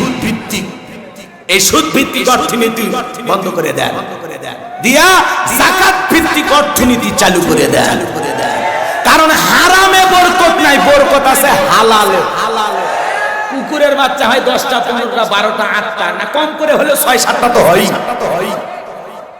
যদি বেঁচে থাকতো বড়গাছি এলাকায় ধরা যাইতো, প্রত্যেকদিন কুকুরের কামড়ে আপনাকে আমাকে আহত হলে। কথা কয় না। কিন্তু জম্মের হাওয়া হয়, জম্মের মরা মরে। এই গ্রামে গাবি বাছুর দেয় কয়টা? একটা। আমাদের এলাকাতে একটা। আমাদের বাড়ি গাইবান্ধা, গাইবান্ধের অনেকে বলে হুজুর গাইবান্ধা বাছুর কি অবস্থা? এতই টিটকারি মারে, বুঝছেন? মারুক, সমস্যা নাই ভাই। আমরা তো মফিজ এলাকার মানুষ, অনেক কথা বলে মানুষ মাইনে নি, কিন্তু এই মফিজ নামের মফিদুল ব্যক্তির ইতিহাস আপনারা জানেন না। সে একটা গাইবান্ধার অসহায় মানুষ যাবে এইভাবে একটা বাস কিনেছিল, অল্প টাকা দিয়ে যাতে ঢাকায় যেতে পারে, দুঃখী মানুষকে একটু বাসে চলাচল করার সুযোগ করে দিয়েছিল। এই জন্য লোকটাকে ওই যে 30 টাকা দিয়ে সে ঢাকায় যাওয়ার ব্যবস্থা করে দিত। এই জন্য লোকটাকে বানাইছে মফিজ। কম টাকা দিয়ে ভাড়া গেলে মফিজ, জিনিস দরদাম করে কিনলে মফিজ। আসলে মফিজ মানে ভালো, তারা সহজ সরল মানুষ। কথা বলেন, উপকারী মানুষ। কথা বলেন। জিনিস দরদাম করে কিনলে সে ছোট লোক হয় না, সে ভদ্রলোক। আর জিনিসের দরদাম না করিয়া বিল আসছে 500 টাকা, ধর্মীয় 400 টাকা। আপনি জানেন আমি চাকরি করি, কার্ড দেখছেন নিয়ে দোকান তুলে দেবো, মানুষ ছেলে দেবো। এরা হলো দিন দুপুরে ডাকাতি করে, এরা হলো ডাকাত। কথা কয় না। আর গরিব মানুষ ভাই কত? 30 টাকা ভাই, 25 হয় না? না ভাই কেনায় 5 টাকা, 25 কেমন দেন ভাই? 26। এই যে দরদাম করে কেনে, এরা হলো ভদ্রলোক। কথা কয় না। এটা কলমের খোসা দিয়ে কেনো তো, খালি কলমের খোসা মারে আর কোটি টাকা পকেটে আছে না? নাই। বাজান গো চলেন সামনের দিকে যাই, অনেক কথা বলার আছে, মন খারাপ করবেন না, সময় বড় কম, একটু হালকা খালি টাচ মারতেছি। বলবো লিল্লাহে বিল্লাহি। বাজান গো আমার, এইবার কারণ দেখে বলে সাবদা, তোমার যা বলার তুমি বলো, আমি তোমার সাথে আছি। শব্দটা ডেকে বলতেছে কারণ তুমি পয়সা বড়, আমি যেহেতু দাঁড়িয়েছি বলার জন্য আমাকে বলতে দাও। এবার শব্দা বলতেছে ও জনগণ শোনো দিয়া মন, আমি জীবনে কোনোদিন মুসা নবীকে দেখি নাই। আজকে মুসা নবীর আলোচনা শোনার পরে আমার পাষাণ হৃদয় বইলা গেছে। আমি সিদ্ধান্ত নিয়েছি আর খারাপ কাজ করব না, আর অশ্লীল কাজ করব না। আমি আজ থেকে তওবা করে ঈমান গ্রহণ করব।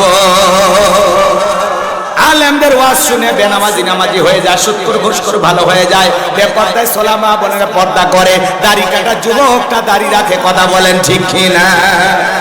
এবার শব্দা বলতেছে ও জনগণ, এই কারণ কেন লাফালাফি করতেছে আপনারা জানেন?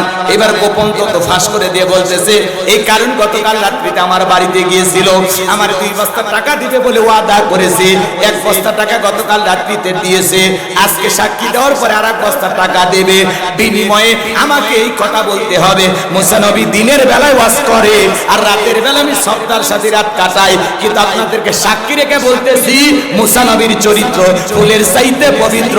ওই কারণ হলো আমি শব্দার নিয়মিত ভক্ত। জোরে বলেন মারহাবা। ওয়া মাকারু ওয়া মাকারাল্লাহ ওয়াল্লাহু খায়রুল মাকিরিন। খেলা কার? যে গর্ত খুঁড়েছে নিজের গর্তে নিজে পড়েছে, গোপন ষড়যন্ত্রের জাল ফাঁস। এই জন্য হুজুর মারা গেলে জানা যায় যায় অমুসলিম সাক্ষী দিয়ে বলে হুজুর নির্দোষ। কোরআনের বাকি কি নির্দোষ। কথা বলেন না কেন? অমুসলিম সাক্ষী দিয়ে বলে তিনি দুইবার আমাদের এলাকার এমপি ছিলেন, মায়ের কোলে শিশু যেমন ছিল আমরা তেমনি ছিলাম। আল্লাহু আকবার, আল্লাহু আকবার। সেই কোরআনের পাখিটাকে আমরা হারিয়েছি। কথা বলেন ঠিক না? কিন্তু তার ভালোবাসা চিরকাল আপনার আমার অন্তরে থাকবে। তার কণ্ঠ কি বলেন ভালো লাগে না? এমন কণ্ঠ, এমন বক্তৃতা, এমন বয়ান, এমন ওয়াজ, এমন তাফসীর বাংলাদেশের আর কোন বক্তা করতে পারবে কিনা আমরা জানি না। যার বক্তব্য শুনে আমরা বক্তা, কথা কয় না, তাকে আমরা মডেল মানি। কথা বলেন ঠিক না? সেই কোরআনের পাখি আছে, চলে গেছে। মাঝে মাঝে হৃদয়টা কেঁদে ওঠে। মুফতি আমির হামজা ভাই চলে আসলো, দিলটা ভরে গেছে। আমাদের ভাই কথা বলেন 3 বছর পর চলে আসলেন আল্লামা মামুনুল হক শাইখুল হাদিস, ইবনে শাইখুল হাদিস। তিনি এসেছেন, ওলামায়ে কেরাম ফুল দিয়ে বরণ করে নিচ্ছেন। শত শত মানুষ দেখার জন্য, হাতে হাত রেখে মুসাফা করার জন্য পাগল হয়ে এক জেলা থেকে আরেক জেলায় ছুটে যাচ্ছেন। আল্লাহু আকবার। এদেশের মানুষ আলেমদেরকে কলিজা দিয়ে মহব্বত করে। মিথ্যা ড্যাগ লাগায়া, মিথ্যা তহমত দিয়া, মিথ্যা অপবাদ দিয়া কোনো লাভ হবে না। কথা বলে ঠিক কিনা? আলেমদেরকে মানুষ দিল দিয়া মহব্বত করে, কলিজা দিয়ে মহব্বত করে। মিজানুর রহমান আজারি ভাই দেশের বাইরে গেছে, ভালোবাসা কমছে। আবার যেদিন ফিরে আসবে আগের চাইতে মাহফিলে কয়েক গুণ লোক বেশি হবে। কোন চোর, বাটপার, দুর্নীতিবাজ জেলখানায় গেলে মানুষকে ফাঁসি দাও, মারো। আর আলেমেরা জেলখানায় গেলে মানুষকে মুক্তি চায়। কথা বলেন হুজুর বউ নিয়ে ঘরে সমস্যা, কাবির নামা তোর দাদার কাবির নামা ছিল। কথা কয় না?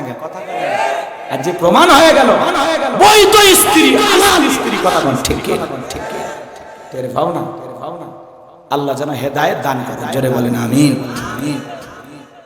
আবার আমরা আল্লামা মামুনুল হকের কণ্ঠে এমন আলোচনা আবারও শুনতে চাই যার কণ্ঠ শুনে যুবকেরা দাঁড়িয়ে যায়। জিহাদের তামান্না জাগ্রত হয়, দ্বীনের বিজয় আনার জন্য অন্তরের ভিতরে ভালোবাসা পয়দা হয়। কথা বলে ঠিক না? এরকম কণ্ঠ দরকার আছে। আমাদের দেশে নাই কি?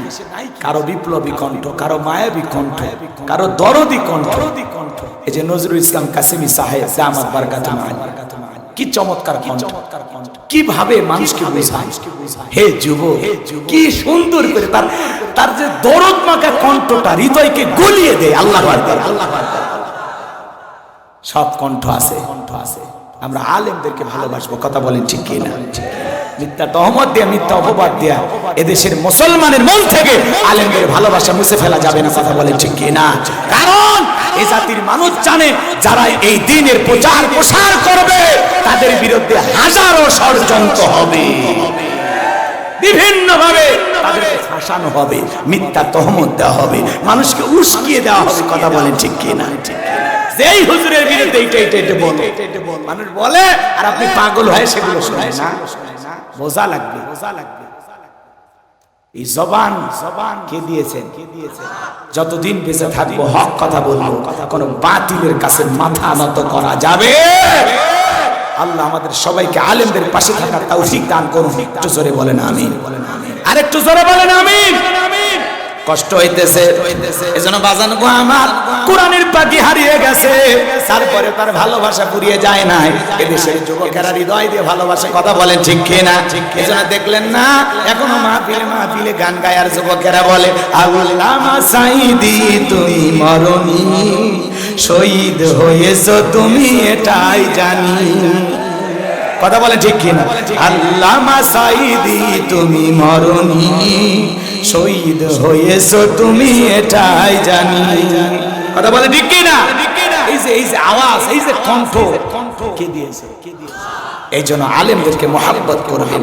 কোরআনের পাখির কবর যেন আল্লাহ জান্নাতের বাগান বানায় দেন। জোরে বলেন আমিন। কারাগালে কাটালে 13টি বছর, বাতিল কেঁপেছিল তোমায় দেখে থর থর। তুমি যে ছিলে মোদের নয়নমণি, শহীদ হয়েছো তুমি এটাই জানি। আল্লামা সাঈদী তুমি মরনি, শহীদ হয়েছো তুমি এটাই জানি। কথা বলেন ঠিক কিনা আমার ভাইয়েরা? এইবার আল্লাহ নবী মুসা দেখে বলে, আল্লাহ কারণের কাছে চাইতে গেছিলাম যাকাত, আর আমার বিরুদ্ধে এত বড় মিথ্যা তহমত, মিথ্যা অপবাদ মেনে নেওয়া যায় না। আল্লাহ গো জমিনকে অর্ডার দেন, জমিন যেন কারণকে গ্রাস করে ফেলে, তার ধন সম্পদ সহ জমিনের ভিতরে চলে যায়। আল্লাহ দোয়া মঞ্জুর করলেন। এইবার কারণের সম্পদ সহ কারণকে যখন এই জমিন হাঁটু পর্যন্ত জমিনের ভিতরে চলে গেছে, কারণ তখন মনে করে দেহের শক্তি আছে, লাফ দিয়ে উঠতে পারবো। মাজা পর্যন্ত যখন চলে গেছে বলে দেহের শক্তি আছে, উঠতে পারবো। গলা পর্যন্ত যখন দেহের ভিতরে চলে গেছে, দেখে বলে, ও নবী মুসা, আমার ধন সম্পদ যা আছে সব তোমার, আমার আল্লাহ তুমি নিয়ে যাও, আমার জানটা ভিক্ষা দাও। আল্লাহর পয়গম্বর ডেকে বলে, আল্লাহুস সামাদ, আমার আল্লাহ অমুখপেক্ষী, আমার আল্লাহ কারো কাছ থেকে কিছু নেয় না, আমার আল্লাহ শুধু দিয়ে যায়। কারণ রে তোর ধন সম্পদ সব জমিনের ভিতরে চলে যা, আর পৃথিবীর ইতিহাসে সাক্ষী থাক, তোর মতো যারা সম্পদ জমা রাখবে আল্লাহ রাস্তায় খরচ করতে চাইবে না, কঠিন কিয়ামতের ময়দানে তুই কারুনের কাতারে আল্লাহ তাদেরও বিচার করবে। এই জন্য সূরা তাওবার ভিতরে আল্লাহ পাক বলেছেন, যারা স্বর্ণ রূপা টাকা পয়সা মাল সম্পদ জমা রাখে, আল্লাহ রাস্তায় খরচ করতে চায় না, যাকাত দিতে চায় না, আমার আল্লাহ বলে তাদের জন্য রয়েছে আযাবের সুসংবাদ। এজন্য বাজান গো আমার, যারা সম্পদ টাকা পয়সা জমা রাখবে, আল্লাহ রাস্তায় খরচ করতে চাইবে না, বিলাইতে চাইবে না, যাকাত দিতে চাইবে না, আপনার এই সম্পদ বিষাক্ত সাপ হয়ে জাহান্নামের ভিতরে আপনাকে সবল মারবে, এত জোরে কামড় মারবে। আপনি তখন বলবেন, কি রে এত জোরে কেন কামড় মারিস? সে তখন জবাব দিয়ে বলবে, আমি তোমার দুনিয়ার মাল সম্পদ ছিলাম। এজন্য যাকাত দিলে সম্পদ বৃদ্ধি পায়। যাকাত হলো মালের ময়লা, যাকাত দিলে ধনী ধন কমে না বাড়ে। আল্লাহ আমাদের সবাইকে যাকাত দেওয়ার মতো অর্থ দান করুন, জোরে বলুন আমিন। আরে ভাই, যাকাত দেওয়ার মতো মানুষ হিসাবে যে আল্লাহ আপনাকে কবুল করেছে, এই ভেবে নিজেকে ভাগ্যবান মনে করেন যে যাকাত দেওয়ার মতো অন্তর্ভুক্ত করেছেন আল্লাহ। আমি যাকাত দিতে পারি, আলহামদুলিল্লাহ। আল্লাহ যাকাত দেওয়ার মতো ইবাদত করার সুযোগ আমাকে করে দিয়েছেন, এজন্য যাকাত দিয়ে আনন্দিত হবেন। আল্লাহ আকবার। যাকাত দেওয়া গর্বের বিষয়, আলহামদুলিল্লাহ। আল্লাহ আমাকে দেওয়ার সুযোগ করে দিয়েছে। আল্লাহ চাইলে তো এরকম হাত পাতার সুযোগ করে দিত, কথা কয় না, কিন্তু আল্লাহ এইভাবে দেওয়ার সুযোগ করে দিয়েছে। এজন্য যারা যাকাত দিচ্ছেন নিজেকে ভাগ্যবান মনে করবেন যে আল্লাহ তাআলা যাকাত দেওয়ার মতো ইবাদত করার মতো সৌভাগ্য আল্লাহ আমাকে দিয়েছেন। এজন্য আমরা খুশি হব। আল্লাহ কবুল করেন, সরে বলেন আমিন। এবার 4 নাম্বার গুণাবলী, ওয়াল্লাযীনা হুম বিফুরুজিহিম হাফিজুন। মুমিন বান্দার 4 নাম্বার গুণাবলী, নিজের যৌবনটাকে সংযত রাখা, নিজের যৌবনটাকে হেফাজত করা। মুমিনের যৌবন হোটেলে বিক্রি হবে না, পার্কে বিক্রি হবে না। মুমিন কোনোদিন বিবাহের আগে অবৈধ কোনো সম্পর্কে জড়িত হবে না, কারণ যুবকরে যৌবনকালে ইবাদত পছন্দ করেন কে? আল্লাহ শিশুকালের হিসাব নেবেন না, হিসাব নেবেন যৌবনকালের। এই জন্য বাজান গো আমার, যৌবনকালে বেশি টাইম ইবাদত করা যায়, যেটা বৃদ্ধকালে সম্ভব নয়। যৌবনকালে লম্বা সময় দাঁড়িয়ে রুকু করা, দাঁড়িয়ে থাকা যায়, লম্বা সময় রুকু করা যায়, লম্বা সময় সিজদায় থাকা যায়। কথা বলেন না কেন? যেটা বৃদ্ধকালে সম্ভব নয়।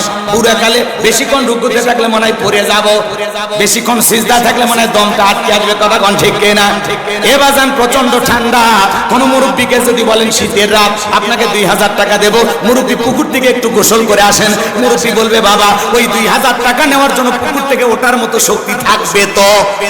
কিন্তু একটা যুবককে যদি বলেন 2000 টাকা দিয়ে পুকুর থেকে একটু গোসল করে আসো, যুবক বলে হুজুর টাকা রেডি করেন, কাপড় খুলছি।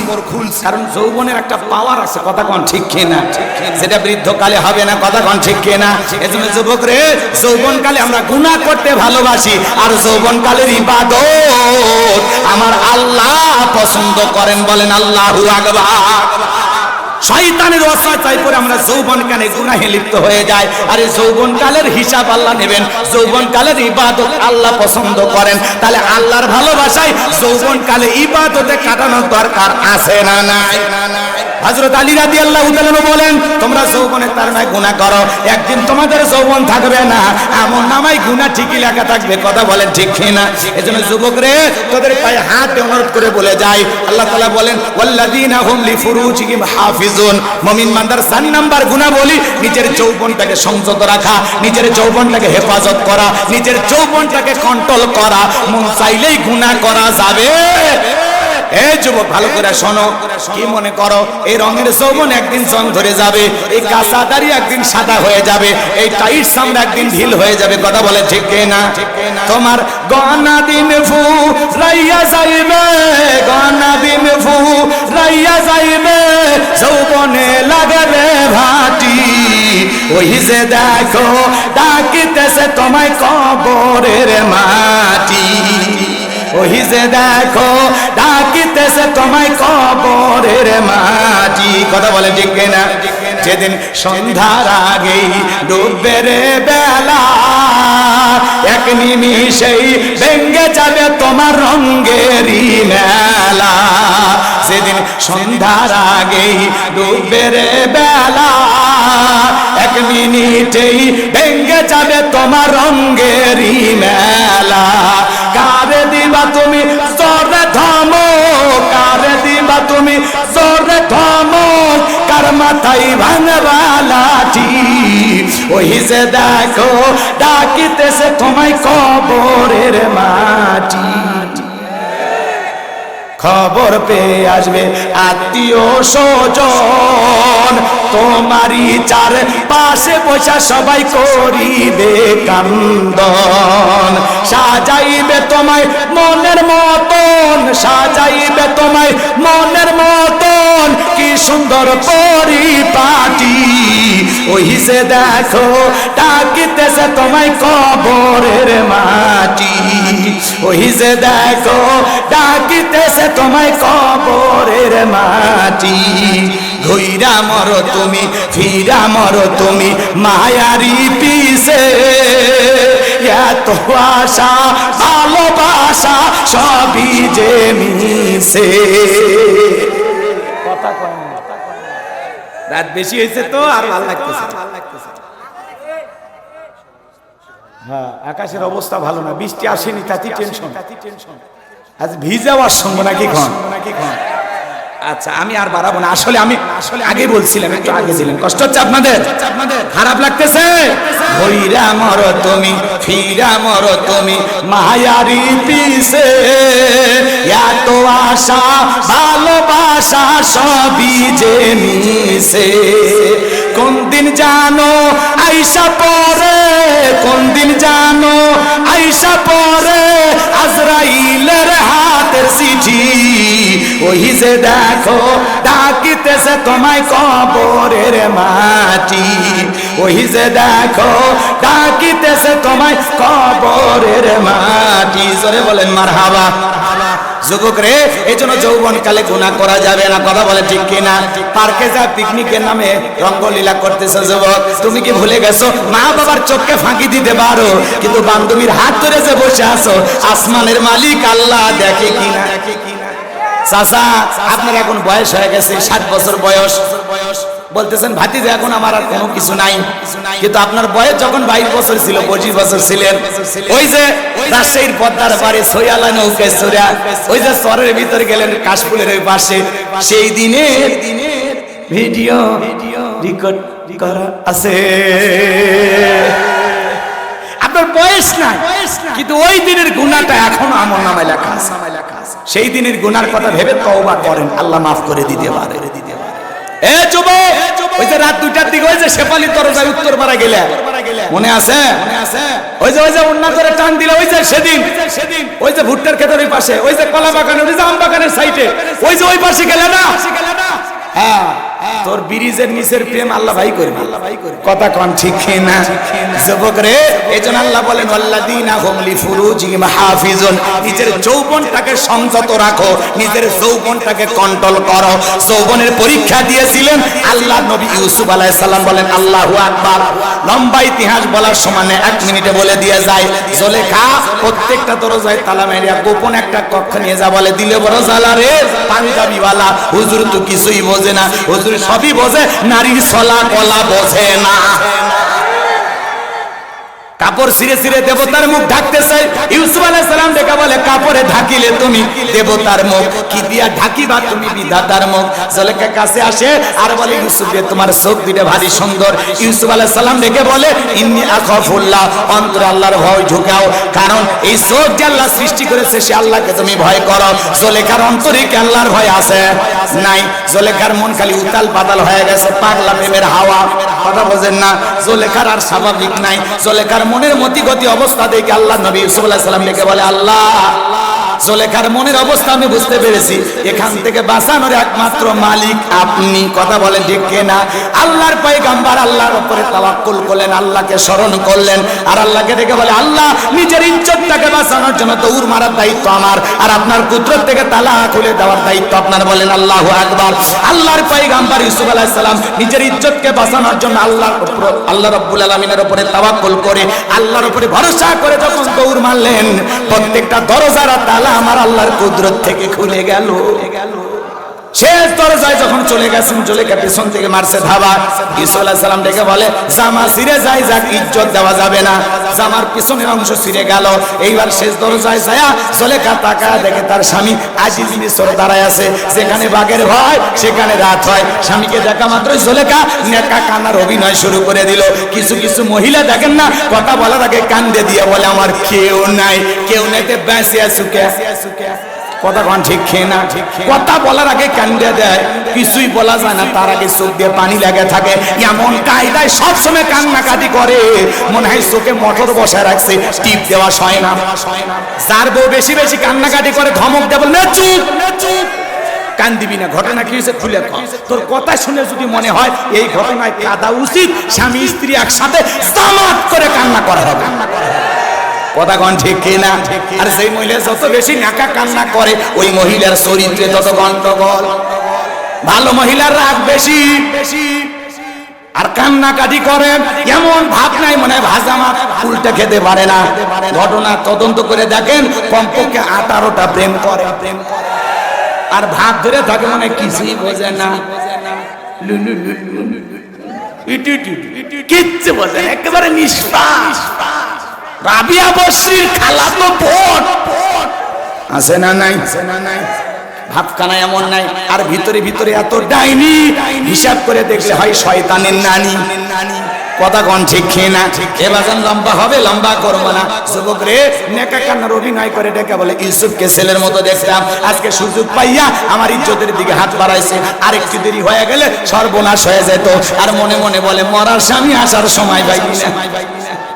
নেকা কান্নার অভিনয় করে মিথ্যা দর্শনের আসামি বানাইয়া 1 নয় 2 নয় 9.5 বছর আল্লাহর পয়গম্বরকে জেল খাটাইছিল, কথা বলেন ঠিক কিনা? এজন্য যুবক রে, নারীদের ষড়যন্ত্র বড় মারাত্মক। কোন নারী যদি কারো বিরুদ্ধে ষড়যন্ত্র করে, শয়তানের টাইম নাই তার কাছে। পুলিশে ধরলে বাঁচবি, র্যাবে ধরলে বাঁচবি, কিন্তু কোন নারী ছলনার ফাঁদে, মায়ের জালে, প্রতারণার জালে, রূপের জালে, প্রেমের ফাঁদে একবার যদি পাটা আটকে যায়, ফান্দে পড়িয়া বগা কান্দে রে, সারা জীবন কেঁদেও ওই কান্নাগিনীর বিষাক্ত সবল থেকে তোরা বাঁচতে পারবি না। ওরা ছেলেদের ভালোবাসে না, ওরা ছেলেদের মন নিয়ে ব্যবসা বাণিজ্য করে। আকাশের রং মুহূর্তে যেরকম পরিবর্তন হয়, মহিলাদের মনের অবস্থা তাই। ওদের আবেগ পরিবর্তন হতে সময় লাগে না, ও যে কারে ভালোবাসে নিজেও জানে না। এজন্য খবরদার যুবক, বিয়ের আগে অবৈধ কোনো প্রেম ভালোবাসা করা যাবে। পিতামাতা পছন্দ করে বিয়ে দেবে যেখানে বরকত আছে। আর কত বাড়াবো না। 4 নাম্বার নিজের যৌবনটাকে হেফাজত করা। 5 নাম্বার ওয়াল্লাযীনা হুম লিআমানাতিহিম ওয়া আহদিহিম রাউন। 5 নাম্বার, এদিকে খেয়াল করেন, আমানত রক্ষা করা। এই জীবনটা আমানত, ছেলে মেয়ে আমানত, যৌবন আমানত, স্ত্রী আমানত। এদিকে খেয়াল করে, মেম্বারের কাছে ওয়ার্ডবাসী আমানত, চেয়ারম্যানের কাছে ইউনিয়নবাসী আমানত, এমপির কাছে, নির্বাচনী এলাকার মানুষ আমানত, মাননীয় প্রধানমন্ত্রীর কাছে 18 কোটি জনগণ আমানত, মুহতামিম হুজুরের কাছে মাদ্রাসার ছাত্ররা আমানত। কথা বলেন না কেন? বক্তার কাছে শ্রোতারা আমানত, ইমামের কাছে মুসল্লিরা আমানত, শিক্ষকের কাছে ছাত্র ছাত্রী আমানত। হিসাব নিকাশ করে দেখলে আমরা সবাই আমানতদারিতার ভিতরে আছি। কথা বলে ঠিক কিনা? এজন্য আমানতের খিয়ানত করা যাবে। 6 নাম্বার, ওয়াদা প্রতিশ্রুতি রক্ষা করা। মুমিন মুখে যা বলে, অন্তরে যা বিশ্বাস করে, কাজে যা বাস্তবায়ন করে। মুমিন কোনোদিন প্রতিশ্রুতি ভঙ্গকারী হতে পারে? মুমিনের কথায় কাজে মিল। মুমিন মুখে যা বলে, অন্তরে তা বিশ্বাস করে, কাজে তা বাস্তবায়ন করে। 3 জায়গায় ঠিক, তাহলে মুমিন সঠিক। 7 নাম্বার, ওয়াল্লাযীনা হুম আলা সালাওয়াতিহিম ইউহাফিজুন।